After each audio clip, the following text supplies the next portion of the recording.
My name's Anna, I just turned 27, and I was about to marry Jake, my college sweetheart. Everything was going smoothly until my mom called out of the blue.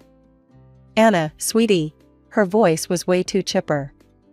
What kind of suit do you think Tom should wear when he walks you down the aisle? I nearly choked on my coffee. Tom was her latest conquest. Some younger guy I'd seen maybe twice or thrice. Mom, what are you talking about? Grandpa's walking me down the aisle. There was a long pause. Then she exploded. What? You can't do that to me, Anna. Tom needs to practice being a father. He has a teenage daughter, you know. He needs to know how it feels to walk his little girl down the aisle. I couldn't believe what I was hearing. Mom, I'm not his little girl. I'm not even related to him. Don't be so selfish, Anna. This is important for our relationship. That's when I lost it. I'm not gonna be your boyfriend's guinea pig. Let him practice at someone else's wedding. I hung up and ignored her calls after that. But as I sat there, fuming, memories started flooding back. Memories I'd tried hard to forget. Dad died when I was 10. After that, Mom went off the deep end with men. She worked for a trucking company, and our house became a revolving door for every Tom, Dick, and Harry passing through town. Anna, meet your new daddy, she'd say, hanging off some scruffy guy's arm. A week later, he'd be gone, replaced by the next one and only. I hated it. The parade of men, the constant drama, the instability. Mom was obsessed, throwing herself at these guys like her life depended on it. And each time they left, which they always did, she'd be a wreck until the next one came along. One time, I came home from school to find Mom sobbing on the couch. He was supposed to be the one, she wailed. We were gonna get married. Who, Mom? I asked, though I already knew the answer. Bill. You remember Bill, don't you? He said he loved me. I didn't have the heart to tell her I couldn't keep track of all the Bills and Toms and Joes that had passed through our lives. It's okay, Mom, I said, patting her back awkwardly. There'll be someone else. And there always was. Within a week, she was all smiles again, introducing me to yet another perfect man. As I sat there, remembering all this, my phone buzzed again. Mom, for the 10th time. I hit ignore and tossed the phone aside. Some things never change, I thought bitterly. Here I was, about to start my own family, and Mom was still trying to use me in her desperate attempts at love. As the years went by, I found myself spending more and more time at my grandparents' place. It was a refuge from the chaos at home, a place where I could just be a kid without worrying about which strange man would be sitting at our breakfast table the next morning. I stopped bothering to learn their names. What was the point? They never stuck around long enough for it to matter. But there was one day I'll never forget, no matter how much I want to. I was 14, trudging home from another crappy day at school. All I wanted was to grab a snack and lock myself in my room. Instead, I walked into World War III. Mom was in the living room, screaming and pulling the hair of some woman I'd never seen before. The strange woman was giving as good as she got, shrieking like a banshee. You husband-stealing whore, the woman yelled, taking a swing at Mom. Mom ducked and spat back, he told me he was single. Don't blame me for your failed marriage. And there, lounging in Dad's old armchair, was Mom's latest boyfriend. He was watching the whole thing with a shit-eating grin on his face, like this was the best entertainment he'd had in years. I stood there, frozen, my backpack slipping off my shoulder. The boyfriend noticed me first. He winked and put a finger to his lips, like we were sharing some kind of secret. I bolted to my room and slammed the door. Later that night, I heard Mom crying as the boyfriend left with the other woman. Apparently, she was his wife. Mom cried all night. I didn't sleep a wink. A few more months passed. I hit 15, and suddenly Mom's parade of losers took on a new, creepy dimension. I'd catch them leering at me when Mom wasn't looking. It made my skin crawl. Then came the day that changed everything. I was in my room, trying to drown out the sound of Mom giggling with her latest soulmate on the phone. There was a knock at the front door, then voices raised in argument. Curious, I crept out to the hallway. There stood Grandpa and Grandma, looking madder than I'd ever seen them. Grandpa's voice was like steel. "This has to stop, Linda. You're bringing strange men into the house with a teenage girl here. It's not safe, and it's not right." Mom's face turned red. "You just don't want me to be happy. You've always tried to control my life." "That's not true and you know it," Grandma cut in. "We want you to be happy, but not at Anna's expense. Have you even thought about what kind of example you're setting for her?" "I'm a great mother," Mom shrieked. "Anna loves me." That's when Grandpa noticed me in the hallway. His expression softened for a moment, then hardened again as he turned back to Mom. "Linda, you're my daughter and I love you. But I love Anna too, and right now, she needs protection, even if it's from you." I stood there, frozen in the hallway, as Grandpa's words hung in the air. Then he turned to me, his eyes soft but determined. "Anna, go pack your things. You're coming to live with us." I didn't hesitate. "Okay, Grandpa," I said, my voice barely above a whisper. I turned and practically ran to my room, my heart pounding. As I threw clothes into a duffel bag, I could hear Mom's weak protests from the living room. "You can't just take her. I'm her mother." Grandpa's voice was calm but firm. "Linda, think about it. It'll be easier for you to find a man without Anna around." There was a long pause, and then I heard Mom's voice, sounding almost relieved. "Well, I suppose you're right. Maybe it would be better for everyone." As we walked out the door, I glanced back at Mom. She was already on her phone, probably lining up her next date. She didn't even look up as I left. Living with my grandparents was like entering a whole new world. Suddenly, there was structure, stability, and genuine care in my daily life. Grandma always had breakfast ready in the morning, and we'd sit together, talking about my plans for the day. Grandpa would drive me to school, using the time to chat about my classes or just tell silly jokes to make me laugh. I still went to the same school, so that part of my life stayed constant. But everything else changed, for the better. I had a quiet place to do my homework, without worrying about what drama I'd walk into when I left my room. I started bringing friends over, something I'd never done at Mom's house. My grades improved, and I even joined the debate team. Grandma and Grandpa came to every debate competition, every school event. They were there, front and center, cheering me on. It was a kind of support I'd never experienced before. As for Mom, well, she faded into the background of my life. We talked on the phone sometimes, but the conversations were always short and superficial.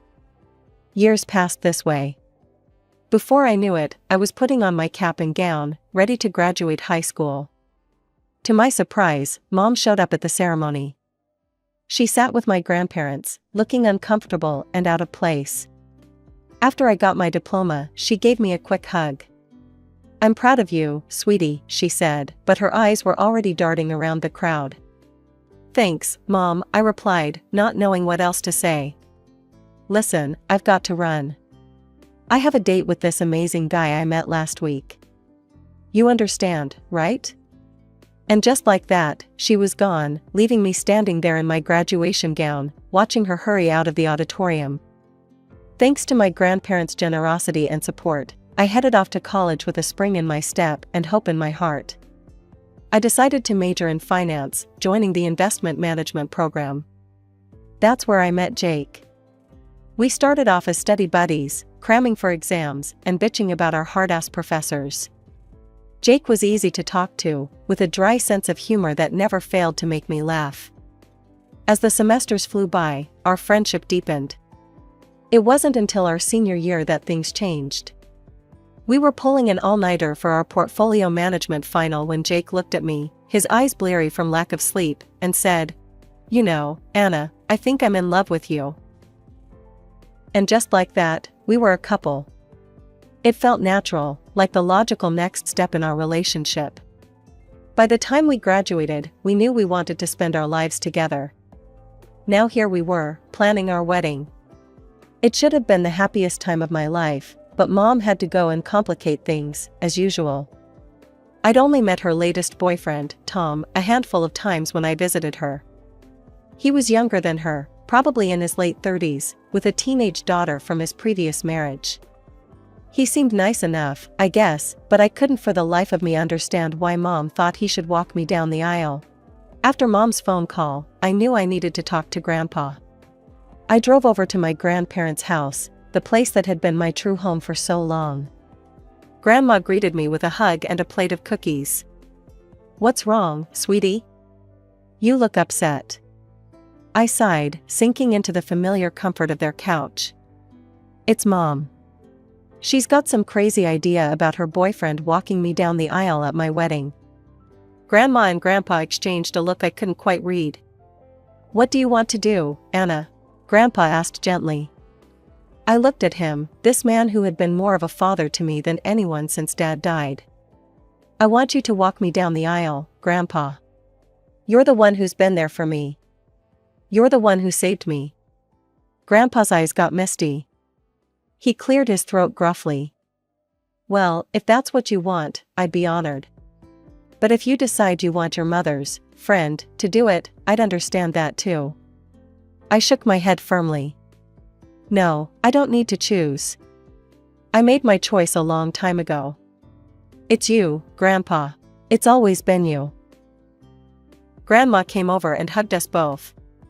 "Your mother isn't going to like this," she warned. I sighed. "I know, but it's my wedding. Don't I get a say?" Just then, my phone buzzed. It was Jake. I put him on speaker. "Hey babe, how'd it go with your grandparents?" I filled him in quickly. When I finished, there was a pause. "Jake, you still there?" "Yeah, I'm here," he said. "Look, Anna, you know I support you, right? Whatever you decide about this, I'm in your corner. If you want your grandpa to walk you down the aisle, then that's what should happen. Your mom, well, she'll just have to deal with it." I felt a wave of relief wash over me. This was why I loved Jake. He got it. He understood. "Thanks, Jake," I said softly. "I love you." "Love you too. See you tonight?" After I hung up, I looked at my grandparents. They were smiling at me, pride evident in their eyes. I thought I'd made myself clear, but Mom wasn't about to let it go that easily. My phone rang constantly over the next few days, always her number flashing on the screen. Finally, I answered, bracing myself for the storm. "Anna, you need to reconsider this," Mom said, not even bothering with a hello. "Tom really wants to walk you down the aisle. It would mean so much to him." I pinched the bridge of my nose, feeling a headache coming on. "Mom, I've already told you. Grandpa is walking me down the aisle. End of story." "But Anna, you don't understand. This could really strengthen my relationship with Tom. He might get offended if I can't convince you. Don't you want me to be happy?" I lost it. "Your boyfriend's whims are your problem, Mom. I'm busy planning my wedding. Please, just stop." There was a pause, then Mom's voice turned cold. "Fine. If that's how you want to be, maybe I won't come to the wedding at all." The old me might have backpedaled, might have tried to smooth things over. But I wasn't that scared little girl anymore. "You know what, Mom? If that's how you feel, then don't come. This is supposed to be the happiest day of my life, and I don't need your drama." I hung up before she could respond, my hands shaking with anger and something else, relief, maybe? A few days passed, and I started to relax. Maybe Mom had finally gotten the message. Maybe she'd cool off and we could talk things through like adults. I should have known better. I was at work, deep in a financial report, when my boss's assistant came to my desk. "Anna, Mr. Thompson wants to see you in his office." Confused, I made my way to the corner office. As soon as I opened the door, I knew something was wrong. There, sitting across from my boss, were Mom and Tom. Mom's face was streaked with tears, her makeup a mess. As soon as she saw me, she let out a wail. "Oh, Anna, how could you be so heartless? Refusing your own parents like this." I stood there, shell-shocked, as she pointed first to herself, then to Tom. She turned to my boss, her voice pitched for maximum dramatic effect. "Mr. Thompson, please, you have to talk some sense into her. She's tearing this family apart." Mr. Thompson looked deeply uncomfortable, his eyes darting between Mom and me. Before I could say a word, Mom stood up, grabbed Tom's hand, and swept past me out of the office. As she passed, she shot me a look of pure triumph. As the door closed behind Mom and Tom, leaving me alone with Mr. Thompson, I felt like I might throw up. My face burned with embarrassment as my boss leaned back in his chair, eyebrows raised. "So, Anna," he said slowly, "care to explain what that was all about? What's this about tearing apart the family?" Reluctantly, I gave him a quick rundown of the situation: Mom's demand that her boyfriend walk me down the aisle, my refusal, and the resulting drama. As I talked, I could see his expression changing from confusion to understanding to, was that sympathy? When I finished, he let out a long whistle. "Well, I'll be damned. You know, Anna, your mother reminds me a lot of my ex-wife." "Sir?" I said, not sure where this was going. He chuckled, but there was no humor in it. "Yeah, always making everything about her, no matter who got hurt in the process. That's why I divorced her, actually. Couldn't take the constant drama anymore." I felt a wave of relief wash over me. "So, you understand?" "Oh, I understand all right," he said, nodding. "And for what it's worth, I think you're handling this a hell of a lot better than I would have at your age." I almost sagged with relief. "Thank you, sir. I really am sorry about all this." His face grew serious. "That said, Anna, we can't have this kind of disturbance in the office. The company doesn't need that kind of drama, you know?" I left his office in a daze, relief warring with anger. How dare Mom show up at my workplace like that? She could have seriously damaged my career. My first stop was the security desk. I explained the situation to Frank, the head of security, who'd always been kind to me. "Don't you worry, Anna," he said, his weathered face creased with concern. "I'll make sure they don't get in again.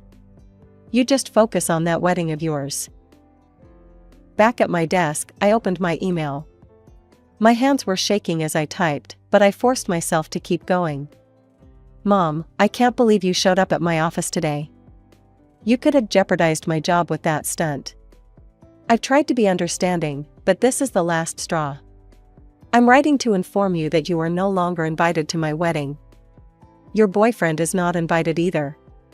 Please do not try to contact me or show up at my workplace again. I need space from you and your drama. I hope someday you can understand why I'm doing this, but right now, I need to protect myself and my happiness. Anna." I hit send before I could second-guess myself, then sat back, feeling drained but oddly liberated. The next day, I called Grandma and Grandpa to let them know what had happened. There was a long silence after I finished speaking. "Oh, sweetie," Grandma said finally, her voice thick with emotion. "You did the right thing. It's not easy, but sometimes we have to set boundaries, even with family." Grandpa's voice was gruff when he spoke. "We're proud of you, Anna. And we'll be there on your big day, no matter what." Over the next few weeks, Jake and I threw ourselves into wedding planning. We decided on a relatively small affair, about 50 people, just our closest friends and family. Every time I looked at the guest list, I felt a pang at Mom's absence. But then I remembered her behavior, her selfishness, and I knew I'd made the right choice. Jake's parents were wonderfully supportive through it all. His mom helped me pick out my dress, and his dad offered to handle the music for the reception. They never once mentioned the drama with my mom, but their quiet support meant the world to me. The big day had finally arrived. I stood just outside the church doors, my heart pounding with a mix of excitement and nerves. Grandpa stood beside me, looking dapper in his tuxedo, his eyes misty with emotion. The wedding march began to play, and the door swung open. I could see Jake waiting for me at the altar, his face lighting up as he saw me. This was it. This was the moment I'd been dreaming of. We'd barely taken 2 steps when a commotion erupted behind us. I turned, my stomach dropping as I saw Mom and Tom pushing their way through the doors. "Stop!" Mom shrieked, her face red with anger. "This isn't right. Tom should be walking her down the aisle." I couldn't believe it. Even now, even here, she was trying to make this about her. "Mom," I hissed, "what are you doing? You're not invited." She ignored me, turning to Grandpa instead. "Step aside, old man. This isn't your place." I felt rage boiling up inside me. "How dare you," I spat. "How dare you try to ruin my wedding day because of your stupid whim? Get out." Mom's face crumpled, and the waterworks started. It was a performance I'd seen 1,000 times before. "Oh, Anna," she wailed, "how can you be so cruel? After everything I've done for you? I raised you all alone after your father died." I was about to respond when Grandpa stepped forward, his voice calm but steely. "That's enough, Linda. Everyone here knows your reputation. Everyone knows who really raised Anna. You need to leave. Now." Mom looked around, seemingly noticing the guests for the first time. Dozens of faces stared back at her, a mix of shock, disgust, and second-hand embarrassment clear in their expressions. No one was buying her act. Her face hardened, the fake tears disappearing in an instant. "Fine," she snarled. "If that's how you want it, Anna, then I'm done. I disown you. I have Tom now, a man who actually appreciates me. You've always been stupid and arrogant anyway." I felt like I'd been slapped, but before I could respond, Grandpa stepped forward again. "Well, Linda," he said, his voice cold, "if that's how you feel, then let me make something clear. You're out of my will. And you're out of my house. It's my property, and I want you gone by the end of the week." As Grandpa's words echoed through the church, I watched the color drain from Mom's face. She turned to Tom, clearly expecting his support, but his expression had completely changed. He glanced at Grandpa, then back at Mom. "Wait, did he just say you're out of his will? And kicked out of the house?" Mom nodded weakly, her eyes pleading. Tom's face hardened. "Well, in that case, we're done. I don't need you without money. I can find someone younger anyway." With that, Tom turned and walked out of the church, leaving Mom standing there in shock. For a moment, everything was silent. Then, Mom let out a wail that made my skin crawl. "You," she screamed, pointing at me. "This is all your fault. You've ruined everything." She lunged towards me, but Jake stepped in front of me protectively. At that moment, 2 police officers entered the church, likely called by one of the guests. "Ma'am," one of the officers said, approaching Mom, "we're going to need you to calm down and leave the premises." But Mom was beyond reason. She began to sob and scream, hurling insults at everyone as the officers gently but firmly escorted her out. Her screams echoed through the church even after the doors closed behind them. We took a 30-minute break to regroup. When we returned, the ceremony was beautiful. As Jake and I exchanged our vows, I felt a sense of peace wash over me. This was right. This was how it was meant to be. The reception that followed was filled with love and support. Throughout the evening, guests approached us to offer their congratulations and support. Jake's parents came up to us, both of them misty-eyed. "Anna, dear," his mother said, "we want you to know that you're part of our family now. We love you, and we'll always be here for you." Even my boss, Mr. Thompson, pulled me aside. "You've got grit, kid," he said, a hint of admiration in his voice. "Don't ever let anyone tell you different." As the weeks passed, Jake and I settled into our new life together. We found a cozy apartment to rent near our workplaces. It wasn't fancy, but it was ours, and we loved making it our home. Grandpa made good on his word and evicted Mom from his house. Jake and I decided to rent it out for some extra income. It felt good, turning something that had been a source of pain into something positive for our future. We didn't hear much from Mom after the wedding fiasco. According to neighborhood gossip, she was renting a small apartment across town and was back to her old habits, cycling through men in search of the one. Part of me felt sad for her, but a larger part felt relieved. For the first time in my life, I wasn't responsible for her happiness. I wasn't caught in the crossfire of her drama. One evening, about 6 months after the wedding, Jake and I were looking through our wedding album. We came to a photo of me and Grandpa walking down the aisle, both of us beaming. "You know," Jake said, squeezing my hand, "I'm really proud of you. The way you handled everything with your mom, you're amazing."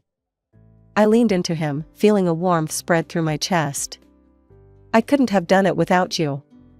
Without all of you, your family, my grandparents. You guys are my real family." As I sat there, surrounded by love and support, I realized something. The day of my wedding hadn't gone as planned. It had been messy and dramatic and painful.